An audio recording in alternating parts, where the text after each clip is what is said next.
Happy new year and welcome back to my channel. तो आज हम स्टार्ट करने वाले हैं फाउंडेशन मॉड्यूल की गाइड।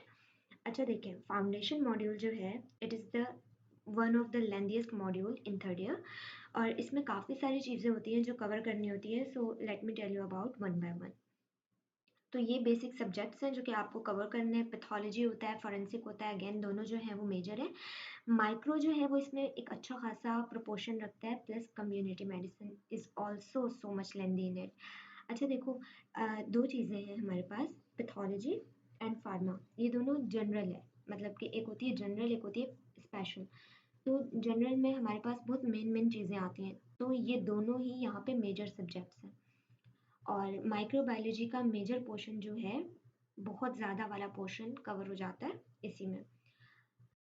और कम्युनिटी मेडिसिन के भी बहुत सारे टॉपिक हैं हमारे पास, पर अगेन मैं इसको इतना मेजर नहीं कहूँगी, माइनर ही होता है। पर इतना भी माइनर नहीं। लाइक अगर मैं सब्जेक्ट वाइज डिवाइड करूँ तो सबसे ज़्यादा इंपॉर्टेंट है पैथोलॉजी, देन हमारे पास फार्मा एंड फोरेंसिक मेडिसिन। ये तीन तो एक्सट्रीम है। देन माइक्रो है, देन कम्युनिटी है, उसके बाद बायोकेमिस्ट्री है। तो अगर हम सब्जेक्ट वाइज डिस्कस करते हैं तो हमारे पास बायोकेमिस्ट्री के ना बेसिकली सिर्फ 4 लेक्चर्स हैं। और ये 4 लेक्चर जो है, इस पे टाइम ज़्यादा वेस्ट करने की तो ज़रूरत नहीं है, बिकॉज़ 4 एमसीक्यूज़ ही आते हैं इसमें से। कोई भी हमारे पास ऑस्पी नहीं आती, कोई भी स्टेशन नहीं आता, ऑब्ज़र्व हो या अनऑब्ज़र्व हो। तो इसलिए इसके लिए ज़्यादा टाइम वेस्ट करने की तो ज़रूरत नहीं है, बिकॉज़ जो टॉपिक है वो इतना लेंथी है कि एट द एंड आप भूल ही जाते हो। लाइक अगर मैंने किया था, मैंने चारों टॉपिक अच्छे से किए थे, मैंने नोट्स भी बनाए थे, बट एट द एंड मैं सब चीज़ें भूल गई थी, बिकॉज़ इट्स जेनेटिक्स। और जेनेटिक्स जो होता है ना, वो एक बहुत टफ टॉपिक होता है, वो इजीली आप डाइजेस्ट नहीं कर सकते चीज़ों को। अब मैंने यहाँ क्या लिखा है कि 4 लेक्चर्स हैं इसके बेसिकली। एक एमसीक्यू जो होता है वो हर साल जो आ रहा होता है, वो आता है हमारे पास ब्लॉटिंग से। तो जो एक एमसीक्यूज़ है वो तो हमारे पास आ रहा है ब्लॉटिंग से, बाकी सारे जो हैं वो डिफरेंट स्लाइड से आ रहे होते हैं एंड ईज़ी आते हैं, ज़्यादा मुश्किल नहीं आते। आप इंशाल्लाह कर ही लोगे उसमें से भी। अच्छा, ये वाला चार्ट है, इसका आप एसेस ले लो या पास स्टोर कर लो, तो इट विल बी हेल्पफुल, क्योंकि यही आ रहा होता है इसमें। अगर मैं बेसिकली स्पेसिफाई करूँ तो southern blotting, northern blotting, western blotting. MCQ ऐसे आता है कि DNA sequence can be identified by which blotting, तो आपको साउथर्न लिखना है। अगर आरएनए है तो नॉर्थर्न लिखना है। तो मैंने इसको बेसिकली याद किया था कि डीएनए जो होता है वो ज़्यादा स्ट्रॉन्ग होता है ना, तो हमारे पास राइट होता है, और राइट साइड जो है स्ट्रॉन्ग है, तो हमारे पास साउथ है। अब जो राइट के ऑपोजिट है वो नॉर्थ है, और मतलब साउथ के ऑपोजिट नॉर्थ होता है ना, वो आरएनए है। बाकी जो वेस्ट में बचा वो प्रोटीन। मतलब इस टाइप का कुछ भी याद कर लो, बट ये याद करना है। ये मेरे पेपर में भी एमसीक्यूज आया था, हमसे लास्ट पेपर्स में भी जो मैंने पास्ट पेपर सॉल्व किए उसमें भी ये आया था। इट्स मीन के इसमें से एक एमसीक्यू बनता है, ठीक है। अच्छा, नेक्स्ट आते हैं हम। मैंने जो ये चीज़ें रखी हैं, ये प्रायोरिटी वाइज नहीं रखी है, अब मैंने स्टडी गाइड की सीरियल पे रखी है। तो सबसे पहले हमारे पास है कम्युनिटी मेडिसिन। देखो अगेन यही है कि कम्युनिटी मेडिसिन की जो मेन सोर्स है वो तो स्लाइड्स है, लेकिन अगर आप बुक पर्सन हो और अगर आप बुक है आपके पास, तो आई विल सजेस्ट कि ले लो। लेने के बाद उसे सामने रखना, सामने रख के उससे एक सीरियल देख लेना, फिर आपको एक पता चल जाएगा कि आपको किस तरह करना है। बिकॉज हमें ऐसा होता है कि स्लाइड में कुछ चीज़ें समझ नहीं आती, हम इंटरनेट पे सर्च करते हैं, पर वही अगर हमारे पास बुक हो तो हम गो थ्रू कर सकते हैं। मस्ट नहीं है बुक। अगेन मैं कहूँगी बुक बहुत लेंदी होती है इसकी, इतना टाइम नहीं बचता कि आप पूरी पढ़ पाओ। अगर आप ये चाह रहे हो ना कि आप पूरी बुक को वही याद करो जैसे आपने एनाटॉमी और फिजियोलॉजी पढ़ी, तो ऐसा नहीं हो सकता। वो बस एक वो होगी कि आपको लास्ट टाइम रिग्रेट ना हो कि काश मैं बुक लेता, उस सेंस में मैं कह रही हूँ। अदरवाइज बुक की एज सच नीड नहीं है, ठीक है। हाँ, अगर बुक पढ़ोगे तो चीज़ें मेमोराइज रहेंगी लॉन्ग टर्म के लिए। तो अब मैं थोड़ा सा ना स्टडी गाइड को टच करूँगी इसमें, ताकि हम चीज़ों को अच्छे से कर पाएँ साथ साथ। ओ, ओ,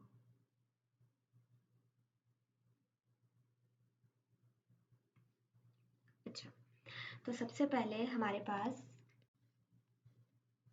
4 लेक्चर्स हैं बायोकेमिस्ट्री के, जैसे कि regulation of gene expression, DNA isolation and recombinant RN DNA technology, और हाइब्रिडाइजेशन एंड ब्लॉटिंग। तो हमारा मेनली ब्लॉटिंग से एमसीक्यू ज़्यादा आ रहे होते हैं। अच्छा देखो, कम्युनिटी मेडिसिन के जो टॉपिक है ना, हमारे पास इंट्रोडक्शन टू पब्लिक हेल्थ, ये एक्सट्रीम इम्पॉर्टेंट है। इससे ना पूरा स्टेशन बनता है। देखो, एक है पब्लिक हेल्थ, एक है हमारे पास health education.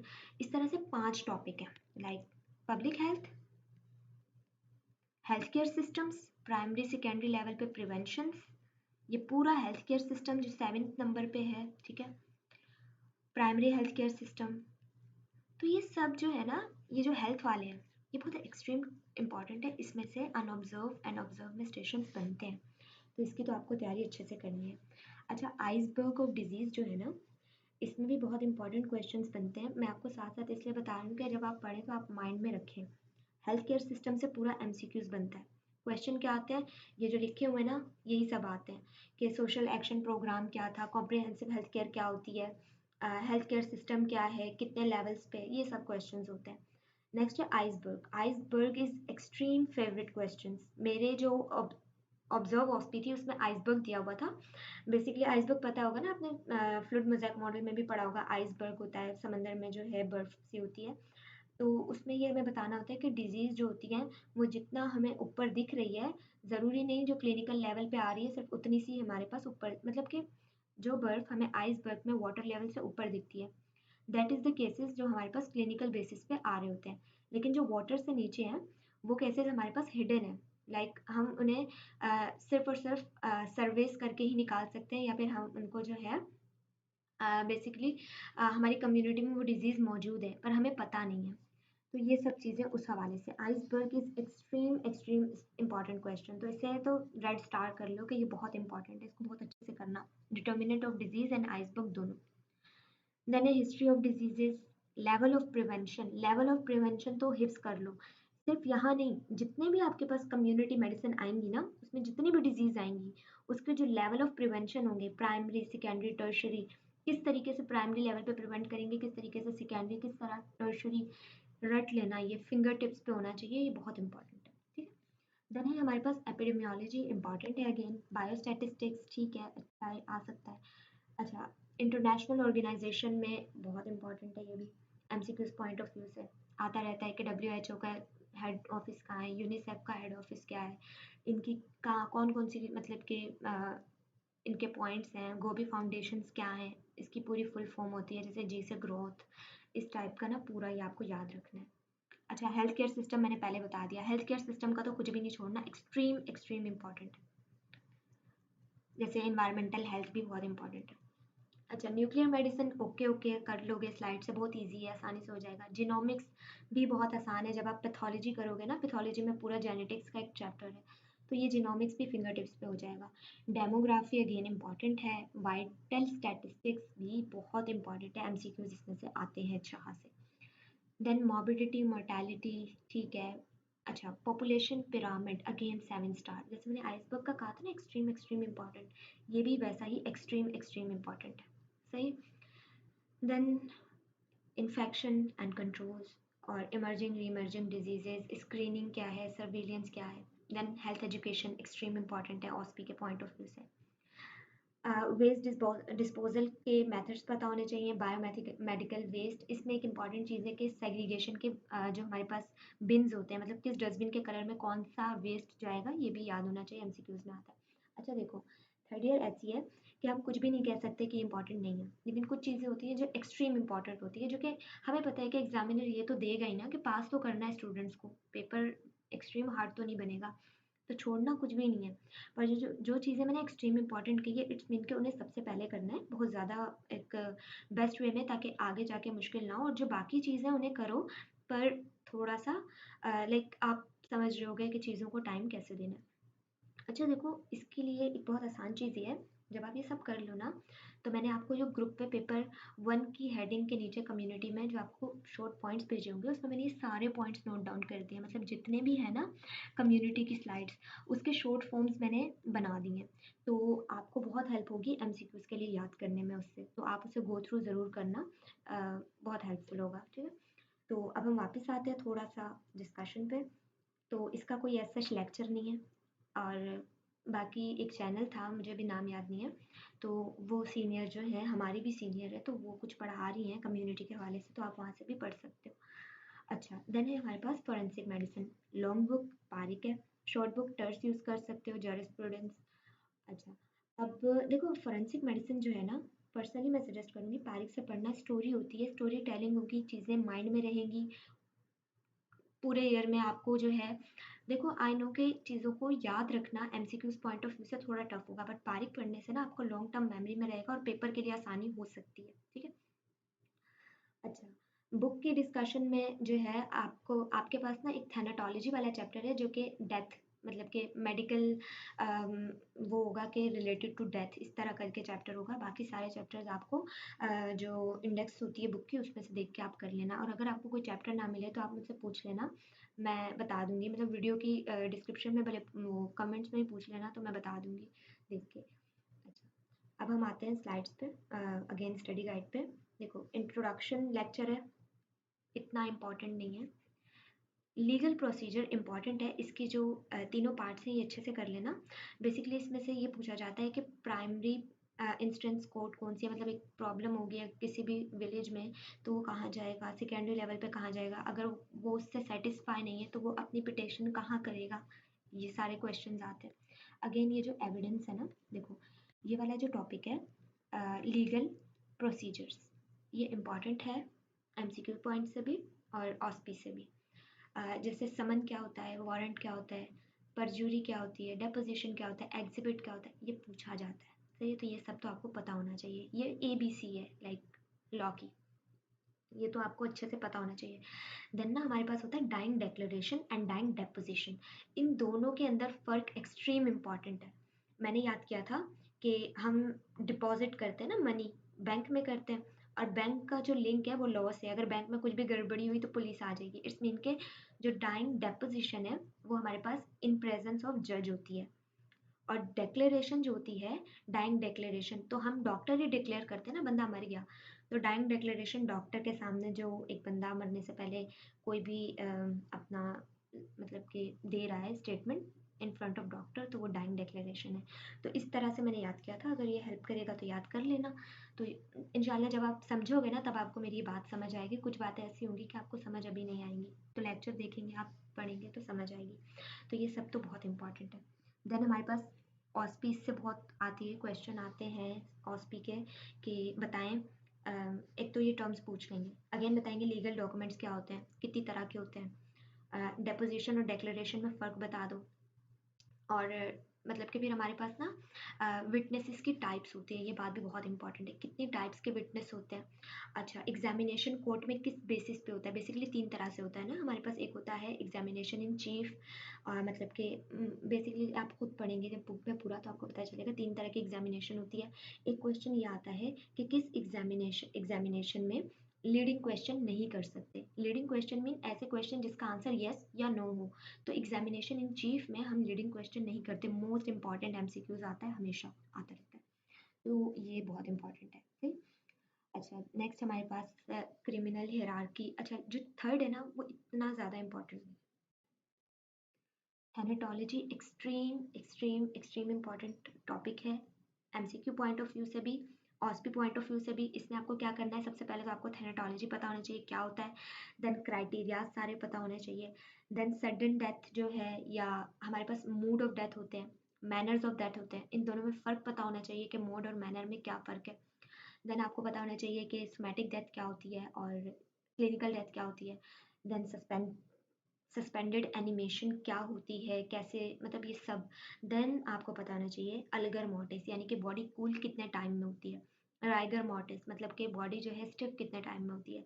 Postmortem lividity means कि हमारे पास जो बॉडी का पार्ट होता है ना डिपेंडेंट, मतलब जो ग्रेविटी के करीब होता है उसमें ब्लड जो है वो जम जाता है आकर, तो इसे हम कह रहे हैं लिविडिटी। पोस्टमार्टम लिविडिटी वो कितने टाइम में होती है, क्या क्या चेंजेस आती है, ये सब याद करना है। अच्छा, विट्रस ह्यूमर जो होता है ये हमारे पास मोस्ट एक्यूरेट दे रहा होता है टाइम सिंस डेथ को, तो इस तरीके के क्वेश्चंस आ रहे होते हैं। सही है आपके पास।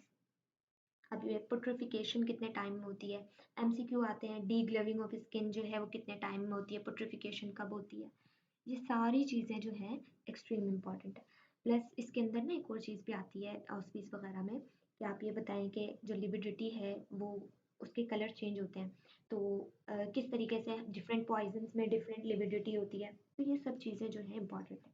देन है ऑटोप्सी, अगेन एक्सट्रीम इम्पॉर्टेंट है। आई नो के सोच रहे होगे हर चीज़ ही इंपॉर्टेंट कह रही है, लेकिन थैनाटोलॉजी एंड ऑटोप्सी, ऑटोप्सी भी बहुत बहुत इंपॉर्टेंट है।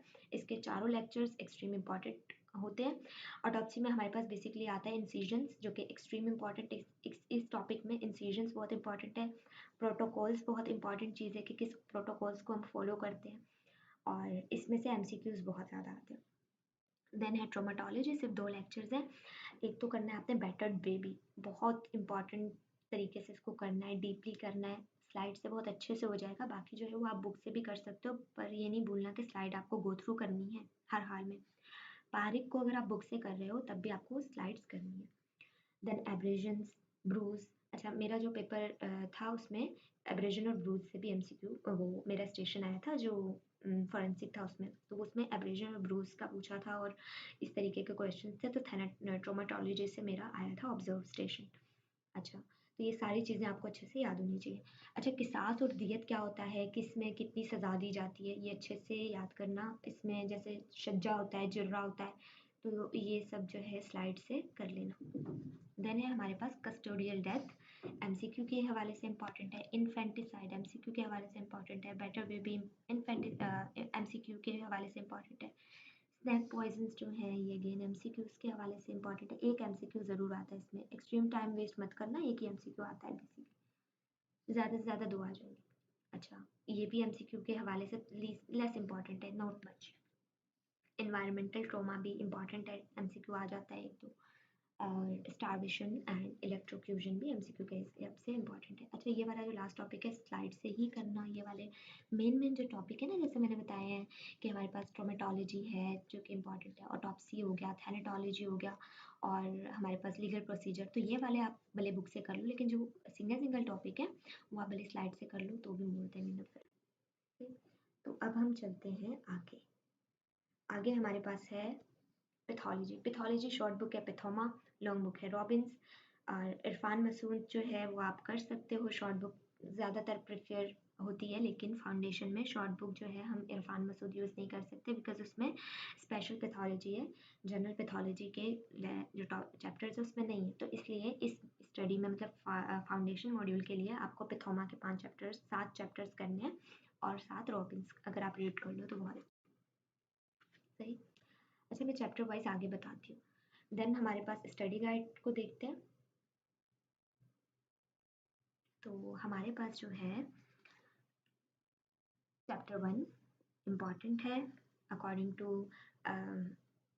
हमारे पास जो है ऑस्पी भी और एमसीक्यू भी।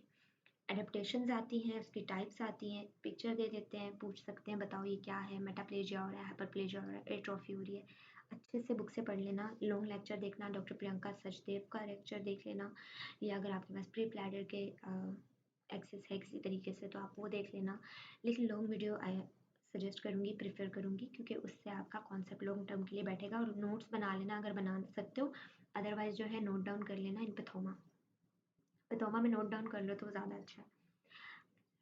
ये नेक्रोसिस, अच्छा नेक्रोसिस एक्सट्रीम इंपॉर्टेंट है इसमें। अपोप्टोसिस बहुत इंपॉर्टेंट होता है, उसके पूरे मैकेनिज्म इंपॉर्टेंट होते हैं, कौन से जीन इन्वॉल्व हैं, कौन सा मैकेनिज्म इन्वॉल्व है, ये पूरा इंपॉर्टेंट है। एक्यूमुलेशंस जो होती हैं ये बेसिकली एमसीक्यूज में आ रहे होते हैं बहुत ज़्यादा, तो ये वाला जो एक्यूमुलेशन वाला टॉपिक है ये तो एमसीक्यूज में आता है। एपोप्टोसिस, नेक्रोसिस एंड एडेप्टेशन जो हैं वो एमसीक्यू प्लस ऑस्पीज में भी आती है। सेकेंड चैप्टर आपका होगा इन्फ्लेमेशन एंड रिपेयर करके। तो ये वाला जो है ये आप बुक से भी कर सकते हो, पैथोमा एंड बीआरएस। अगर आप बुक यूज़ नहीं करना चाहते तो पैथोमा और बीआरएस यूज़ कर सकते हो, ठीक है, अगर आपको बेसिस नहीं करनी। तो उसके अलावा मैं किसी भी जो मॉड्यूल है उसमें सजेस्ट नहीं करूँगी बीआरएस, पर इसमें अगर आप यूज़ करना चाह रहे हो तो कर सकते हो बीआरएस प्लस पैथोमा। अदरवाइज़ अगर आप बीआरएस यूज़ नहीं कर रहे तो देन आपको बेसिस से करना चाहिए। इन्फ्लेमेशन एंड रिपेयर में एक्यूट क्रॉनिक इन्फ्लेमेशन, इसमें से हमारे पास एमसीक्यूज आते हैं। लेकिन ये जो ग्रैनुलोमा वाला टॉपिक है ना, इसकी टाइप्स, ग्रैनुलोमा के कंपोनेंट्स क्या क्या होते हैं, इसमें क्या क्या चीज़ें होती हैं, ये बहुत इंपॉर्टेंट है। हमारे पास ऑस्पीज में भी आता है ये, ठीक है, तो इसकी टाइप्स अच्छे से याद कर लेना। देन है हमारे पास हीलिंग होती है, first intention, second tissue repair, तो ये भी इंपॉर्टेंट है एमसीक्यू पॉइंट ऑफ व्यू से। अच्छा, जो हमारे पास थर्ड चैप्टर होगा इसका वो भी अगेन एमसीक्यू के हवाले से इंपॉर्टेंट है। स्टडी गाइड पढ़ लेना, उसके सारे पॉइंट्स आपके क्लियर होने चाहिए, तो इंशाल्लाह ये क्लियर हो जाएगा। इसमें बस एक सेडल एम्बोलिज्म होता है जिसकी पिक्चर बुक में दी हुई है, वो आ सकता है। प्लस आप ना जब इस मॉड्यूल की तैयारी करोगे तो जितनी चीज़ें मैंने आपको व्हाट्सएप ग्रुप में प्रोवाइड की होंगी ना पेपर वन करके, तो फाउंडेशन की पहले भेजी होंगी, आप उन पिक्चर्स को भी देख लेना, उसमें सारी हॉस्पिस की पिक्चर मैंने ऐड कर दी है। शौक बहुत इंपॉर्टेंट है, एमसीक्यू में बार बार पूछते हैं, ठीक है। देन मैंने आपको पहले भी कहा था जेनेटिक्स वाला चैप्टर होता है इसमें। जेनेटिक्स में सजेस्ट ये नहीं करूँगी कि आप बुक से करें, आप इसकी अगेन प्रियंका सचदेव की वीडियो देखें, उसके नोट्स बना लें, इनफ है वो, मोर देन इनफ है। पहले वाले लेक्चर्स तो हैं वो आपको पढ़ने पड़ेंगे बुक से, पर जेनेटिक्स वाला ज़रूरी नहीं है कि आप बुक से पढ़ो, ठीक है। अच्छा, देन है न्यूप्लेजिया। न्यूप्लेजिया पे भी 7 स्टार लगा दो, ऑस्पी के लिए एक्सट्रीम इंपॉर्टेंट है, एमसीक्यूज़ के लिए भी बहुत इंपॉर्टेंट है। अगेन प्रियंका सचदेव की वीडियो देख लो या कोई लॉन्ग वीडियो देखो, उसके नोट्स भी बना लेना, क्योंकि ये जो है एंड टाइम में रिवीजन के लिए मुश्किल कर देता है, और इसके एक्सेप्शंस और एमसीक्यू अटेम्प्ट करना इंशाल्लाह it will be easy. Initially मुश्किल लगेगा पर ये इतना मुश्किल नहीं है। मॉलिक्यूलर मार्कर्स या बेसिस भी याद कर लेना, लेकिन कोशिश करना कि न्यूप्लेजिया वाला पूरा टॉपिक बहुत अच्छे से करो। अच्छा, इसमें एक और चीज़ है ग्रेडिंग और स्टेजिंग, ये बहुत इंपॉर्टेंट है एमसीक्यू में, और ऑस्पी में पूछते हैं ग्रेडिंग कैसे करेंगे, स्टेजिंग कैसे करेंगे, तो इसे याद करना अच्छे से। अच्छा, नेक्स्ट है हमारे पास, खत्म हो गया पैथोलॉजी। अच्छा, नेक्स्ट है माइक्रोबायोलॉजी। शॉर्ट बुक होती है इंस्टेंट माइक्रो, लॉन्ग बुक होती है लेविंसन। अगर अभी टाइम है तो कर लो लॉन्ग बुक लेविंसन, लेकिन माइक्रोबायोलॉजी जो होती है वो बेसिकली फाउंडेशन मॉड्यूल की एमडी कैट वाली है ना, मतलब एमडी कैट में जैसे आपने पढ़ा था सेम वैसी ही है। तो कुछ चैप्टर हैं जैसे स्टेरिलाइजेशन वाला चैप्टर है, वो आप बुक से कर लेना, वो बहुत इंपॉर्टेंट है, और अगर आप बुक से करोगे तो इट विल बी ईजी, कोई लेक्चर की जरूरत नहीं पड़ेगी एज सच, और इजीली गो थ्रू कर लोगे। लेकिन अगर आप नहीं करना चाह रहे तो इंस्टेंट माइक्रो भी यूज़ कर सकते हो। स्केची बहुत हेल्पफुल होती है, लेकिन फाउंडेशन में इतनी हेल्पफुल नहीं होगी, क्योंकि फाउंडेशन में बेसिक है ना, जनरल बैक्टीरियोलॉजी होगी, जनरल वायरोलॉजी होगी, जनरल फंजाई के बारे में होगा, तो इतना हेल्पफुल नहीं होगी स्केची, लेकिन बाकी सब मॉड्यूल में स्केची हेल्पफुल होगी। अब हम डिस्कस कर लेते हैं स्टडी गाइड से टॉपिक को। देखो, माइक्रोबायोलॉजी में स्ट्रक्चर ऑफ बैक्टीरिया इंपॉर्टेंट है, ग्रोथ साइकिल भी आता है। आप देखेंगे ना log phase, lag phase, decline phase, तो ये वाला जो है ऑस्पीज में दे देते हैं। फिर हमारे पास है बैक्टीरियल स्ट्रक्चर, सेल ग्रोथ, तो ये सारे इंपॉर्टेंट है। इसमें मैं आपको एक्सट्रीम इंपॉर्टेंट बता देती हूँ। देखो, एक तो पैथोजेनिसिटी एक्सट्रीम इंपॉर्टेंट होती है, और देन हमारे पास जो बहुत इंपॉर्टेंट चीज़ है इसमें gram positive cocci, extreme extreme important है। ग्राम पॉजिटिव कोकाइज दोनों जो चैप्टर होंगे इसके, वैसे तो ये पूरा एक ही चैप्टर होगा, दोनों टॉपिक। देन वायरोलॉजी इंपॉर्टेंट है। अच्छा, इम्यूनोलॉजी से पहले तो एमसीक्यूज इतने नहीं देखे गए, लेकिन हमारी बार में भी अच्छे खासे आए हैं, तो इम्यूनोलॉजी जो है वो आप गलती ना करना लेवेंसन से करने की, आप लोग पूरी की पूरी इम्यूनोलॉजी जो है वो इंस्टेंट माइक्रो से करना। और इसकी ना ये जो टॉपिक है ना हाइपर सेंसिटिविटी, इसका चार्ट कर लेना बुक से, वो बहुत इंपॉर्टेंट है। तो बुक के चार्ट्स बेसिकली इन सब के करना, बुक में जो चार्ट होंगे ना माइक्रो के वो कर लेना, और अगर आप बाकी इंस्टेंट कर रहे हो तो कोई प्रॉब्लम नहीं, लेकिन बुक के चार्ट्स नहीं छोड़ना, बुक के चार्ट्स से काफ़ी एमसीक्यूज आते हैं। और प्लस ना मैंने लास्ट डेज में एंड में समरी पढ़ी थी जो बुक्स के एंड में होती है, क्योंकि इतना टाइम ही नहीं था कि मैं पूरी पढ़ती, तो बहुत सारे एमसीक्यूज उसमें से आए थे, तो देख लेना आप अपने हिसाब से, सही है। अच्छा, तो अब आते हैं एक क्यूट से ड्राई सब्जेक्ट पे जिसका नाम बहुत बदनाम हो जाता है हमारे बीच। लिपिन कोड से पढ़नी है आपको फार्मा, और कैडजन के चार्ट ज़रूर यूज़ करने हैं। अच्छा देखो, कैडजन के चार्ट मुझसे सवाल हुआ था कि कैसे यूज़ करेंगे। लिपिन का जो भी चैप्टर आप पढ़ रहे हो, आप स्पीडी मतलब कि फार्माकोलॉजी की वीडियो देख सकते हो, या फिर आप ब्रेनलेस मेडिकोस देख सकते हो। नोट्स ज़रूर बना लेना अपने, ठीक है। फार्मा के नोट्स मैं सजेस्ट करूँगी अपने ज़रूर बनाना, बिकॉज फार्मा जो है वो अपने नोट्स जितने अच्छे आपको समझा सकते हैं उतने आप दूसरों के नोट्स से नहीं पढ़ सकते। It is very dry subject, और इतना टाइम नहीं होता, और बार बार आपको रिवाइज़ करना पड़ता है। मतलब अगर आप 3-4 बार भी रिवाइज़ कर लोगे देन भी लगेगा कि करना है, तो परेशान नहीं होना, it will give a little bit tough time, पर आसान हो जाएगा इंशाल्लाह। आपने क्या करना है, बुक का पूरा चैप्टर पढ़ना है। पढ़ने के बाद जैसे लेक्चर ले लिया, नोट्स बना लिए, देन बुक का चैप्टर पढ़ लिया, उसके बाद आपने कैडजन का चार्ट पढ़ना है, और कैडजन के चार्ट में जो जो चीज़ें हैं ना उसे हिफ्ज़ करना है। मतलब जैसा भी लिखा है हिफ्स करना है। कॉन्सेप्ट सारा लिपिन से आपको समझ आ जाएगा, लेकिन side effects, mechanism of action, ये सब रटना है। ड्यूरेशन, टाइम कितना है, ये नहीं याद करने की ज़रूरत। रूट ऑफ एडमिनिस्ट्रेशन भी ऐसा इतना भी ज़्यादा नहीं आता, बिल्कुल ही नहीं आता। खैर कुछ होती हैं ड्रग्स जो कि इंपॉर्टेंट समझ लो, उनका वैसे भी याद हो जाएगा बार बार, लेकिन एडवर्स इफेक्ट तो एक्सट्रीम इंपॉर्टेंट है। कॉन्ट्रा इंडिकेशन एक्सट्रीम इंपॉर्टेंट है। मैकेनिज्म ऑफ एक्शन तो भाई इंपॉर्टेंट है। 7 स्टार कर दो इन तीनों चीज़ों को, ठीक है। तो ये तीन चीज़ें तो फिंगर टिप्स पे होनी चाहिए। कैटसन के चार्ट को घोल कर पी जाओ, लाइक इससे ज़्यादा कुछ नहीं कहूँगी।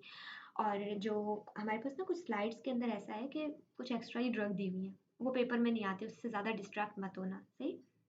आपने स्लाइड जस्ट करनी है उसकी फॉरेंसिक की स्लाइड्स आपने अच्छे से करनी है, और कम्युनिटी की, बस ये 2 स्लाइड्स करो, बाकी इतना टाइम नहीं होगा कि आप हर एक स्लाइड करने बैठ जाओ। अच्छा, इसकी स्टडी गाइड देख लेते हैं। तो फार्मा की हमारे पास इंट्रो है पहले, रूट ऑफ एडमिनिस्ट्रेशन। अच्छा, ये सारी जो है ना जनरल फार्मा है, तो एक्सट्रीम इम्पॉर्टेंट है, मतलब पूरा जनरल फार्मा को 7 स्टार कर दो। उसके बाद हम आएंगे कुछ चीज़ों पे जो कि आपको थोड़ा सा टफ टाइम देंगी, तो मैं आपको पहले से थोड़ा सा बता दूँ। देखो, हमारे पास ना जो ऑटोनॉमिक नर्वस सिस्टम है, सिंपैथेटिक, पैरासिम्पैथेटिक, ये थोड़ा सा टफ टाइम देंगे, पर इस पर थोड़ा सा टाइम लगा लेना और इसके नोट्स बना लेना, ताकि आपको एंड के लिए आसानी हो। प्लस एक आसान चीज़ ये है कि मैंने जो आपको लिंक शेयर की थी लास्ट वीडियो में, उसके डिस्क्रिप्शन में और ग्रुप पे भी, तो उसमें से नोट्स ले लेना, जो नोट्स आपके पास अवेलेबल है, तो उससे पढ़ लेना। ब्रेनलेस की बहुत अच्छी वीडियोज़ है इस पर, और उससे पढ़ना, और उसके बाद जो है अपने नोट्स बनाना और कैटसन के चार्ट्स को रट लेना। देखो, ऑस्पी जो होती है ना, कैटसन के चार्ट्स ही पूछते हैं। जैसे कि जिस तरह लाइन लाइन से कैटसन के चार्ट्स में लिखा होगा ना, आप जब चार्ट देखेंगे आपको लगेगा कि भाई ये पैरासिम्पैथेटोमिमेटिक है, ये डायरेक्ट एक्टिंग है, ये इनडायरेक्ट एक्टिंग है। सेम ऐसे सवाल पूछेंगे, इनडायरेक्ट एक्टिंग क्या है, वो कौन सा है। मतलब जैसे हमारे पास पीजीज में होता था ना, केजी में जब हम पढ़ते थे, सॉरी, तो केजी क्लासेस में हमसे पूछा जाता था कि आप बताएं कि इसमें क्या है, तो वन वर्ड आंसर होता था। इस तरह से वो क्वेश्चन पूछ रहे होते हैं, तो पूरा कैटसन रटना होता है उसमें। तो अच्छा है कि अगर आप पहले से रट लो।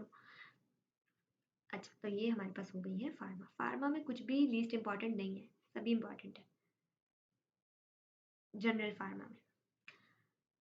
अच्छा, सिंपैथेटोमिमेटिक और सिंपैथेटोलिटिक बहुत इंपॉर्टेंट है। अच्छा, एक और बात ये है कि जो मॉड्यूल्स है ना, उसमें ज़्यादातर लिपिन से आता है, लेकिन जो पेपर्स होते हैं ना, उसमें कैटसन से ज़्यादा आ रहा होता है, जहाँ तक मेरा जो पर्सनल सजेशन है। बाकी हर एक का अपना वो होता है। अच्छा देखो, चैप्टर डिस्ट्रीब्यूशन अब हम देख लेते हैं लास्टली, और फिर हम चीज़ों को एंड अप करते हैं। लास्टली मैं आपको जो है वो बताऊँगी ट्यूटोरियल्स के हवाले से भी। चैप्टर डिस्ट्रीब्यूशन क्या है? बायोकेमिस्ट्री सिर्फ स्लाइड से करनी है। लेक्चर यूट्यूब से रैंडम देख सकते हो, जेनेटिक्स के ऊपर सर्च करके टॉपिक वाइज। एज सच कोई ऐसी वीडियो नहीं है जिसमें सब कवर हो जाए। स्टडी गाइड ओपन करना, टॉपिक वाइज सर्च कर करके देख सकते हो इफ़ यू वांट टू, पर आई विल सजेस्ट कि दूसरे सब्जेक्ट्स को ज़्यादा टाइम दो, इसमें इतना टाइम वेस्ट ना करो। कम्युनिटी मेडिसिन अगेन स्लाइड से ही कर सकते हो, बुक ऑप्शनल है। फार्माकोलॉजी 1 to 7 चैप्टर है, सब करने हैं, एक्सट्रीम इंपॉर्टेंट है। जनरल जो है वो भी बहुत इंपॉर्टेंट है, घोल के पी जाओ। और जो हमारे पास दूसरी है वो भी इम्पॉर्टेंट है। तो सिंपैथेटोमिमेटिक और सिंपैथेटोलिटिक, पैरासिम्पैथेटोलिटिक, ये चारों चैप्टर्स जो हैं पेपर में ऑस्पीज में एक्सट्रीम इंपॉर्टेंट कर कर आते हैं। इनके साइड इफेक्ट, इनका मैकेनिज्म ऑफ एक्शन, सब इम्पॉर्टेंट। अच्छा, देन है पैथोलॉजी। पैथोलॉजी में 7 चैप्टर्स हैं, जैसे कि मैंने पहले बताया, तो वो आपको अच्छे से करने हैं। जिसमें से मैंने कहा जेनेटिक्स वाला जो है आप बुक से ना भी करो तो भी ओके है। अच्छा, एक इन्फेक्शन इसमें आएगा, इम्यूनोलॉजी भी इसमें आएगा 1 to 7 के दरमियान, तो वो भी आपको यहाँ से नहीं करना, वो माइक्रो में हो जाएगा। देन माइक्रो के 24 चैप्टर्स हैं, 12 बैक्टीरिया के, 8 वायरस के, 4 फंजाई के। अगर आप इंस्टेंट से करना चाहते हो कर सकते हो, नो प्रॉब्लम, बस चार्ट कर लेना यहाँ के। अच्छा, चार्ट सब करने की ज़रूरत नहीं है, कोई कोई चार्ट जो इंपॉर्टेंट होगा ना, सिर्फ वही करना जो आपको लग रहा होगा कि हाँ ये इंपॉर्टेंट है। स्टडी गाइड को सामने रखना, स्टडी गाइड से हट के कुछ भी नहीं आता। फॉरेंसिक के लिए बुक के इंडेक्स देखो और उससे गाइड लो और फिर सर्च करो। I know it will be tough initially, क्योंकि पारिक में चीज़ें आसानी से नहीं मिलती, लेकिन आसान होगा। आप इंशाल्लाह इंडेक्स से जो है हर चीज़ को कवर कर पाओगे, ठीक है। तो अब हम ट्यूटोरियल्स देखते हैं, फिर हम एंड करेंगे। अच्छा देखो, हमारे पास ना जो जनरल टॉक्सिकोलॉजी है ना, ये एमसीक्यूज में आती है। वैसे तो हमारे पास जो ट्यूटोरियल्स हैं वो ऑस्पीज के लिए ही होते हैं, लेकिन जनरल टॉक्सिकोलॉजी आप कर लो तो बेहतर है। उसके अलावा ट्रोमेटोलॉजी का एक टॉपिक है, क्राइम सीन इन्वेस्टिगेशन, ये भी आ जाता है। मतलब इक्वल चांसेस है। पैथोलॉजी में वही सब चीज़ें हैं। देखो, अब इसमें देखो जेनेटिक्स नहीं है, तो जेनेटिक्स हमारे पास ऑस्फीज में भी नहीं आता। सेल एडेप्टेशन वाला ऑस्फी में आता है, इन्फ्लेमेशन भी आ सकता है। न्यूप्लेजिया तो मेरे पेपर में आया था। और न्यूप्लेजिया की ना अच्छा सारी पिक्चर रॉबिन से होती है, इधर उधर जाने की भी ज़रूरत नहीं है, रॉबिन से ही सब पिक्चर्स करना, कोई एक्स्ट्रा सोर्स की ज़रूरत नहीं होती।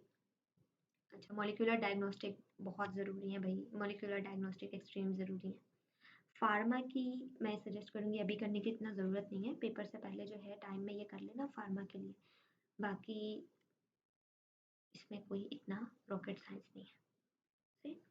अच्छा, माइक्रो में जो है स्टेनिंग टेक्निक्स एक्सट्रीम इंपॉर्टेंट है पेपर के लिहाज से। मैंने जो नोट्स भेजे हैं ना वो इनफ है, उसमें सब मैंने लिख दिया था। तो अगर आप पेपर 1 की माइक्रोबायोलॉजी को स्टेनिंग वगैरह देखना चाहते हो, कल्चर मीडियाज या ग्राम पॉजिटिव ग्राम नेगेटिव, तो आप वो सब सारी पिक्चर्स मैंने एग्जाम ग्रुप में भेजी हैं, आप वो देख लेना। अच्छा, इसमें एक इम्पॉर्टेंट चैप्टर है ये वाला, स्टेरिलाइजेशन एंड डिसइंफेक्शन। इसमें से एमसीक्यूज भर भर के आते हैं। इसका एक चार्ट है, उसकी पिक्चर मैंने भेज दी है आपके एग्जाम ग्रुप में ही। जो मैंने मटेरियल भेजा उसमें